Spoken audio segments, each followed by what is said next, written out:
मिरज मंगसुळी रस्त्यावर बेकायदेशीर विमल पान मसाला वाहतूक करणारा पिकअप वाहन जप्त.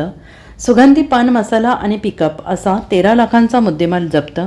मिरज ग्रामीण पोलिसांची कारवाई. कर्नाटक राज्यातून महाराष्ट्रामध्ये प्रतिबंधित असलेला गुटखा, पान मसाला, सुगंधी तंबाखू यांची मोठ्या प्रमाणात तस्करी सुरू आहे. मिरज मंगसुळी रस्त्यावर बेडग येथे मिरज ग्रामीण पोलिसांनी सापळा रचून बेकायदेशीर विमल पान मसाला वाहतूक करणारा महिंद्रा बेलोरे पिकअप वाहन जप्त केलेलं आहे. पिकअप वाहनाची झडती घेतली असता त्यामध्ये 6 लाख रुपये किमतीचा विमल पान मसाला आढळून आला.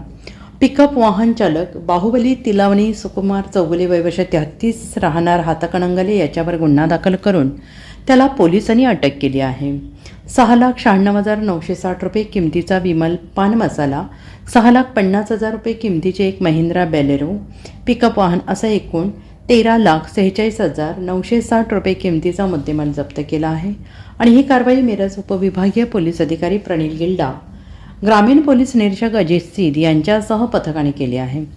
हा पान मसाला कर्नाटक यातून कुठे घेऊन जात होता का याचा अधिक तपास मिरज ग्रामीण पोलीस करत आहेत. Bureau report SPN Marathi, Miraj.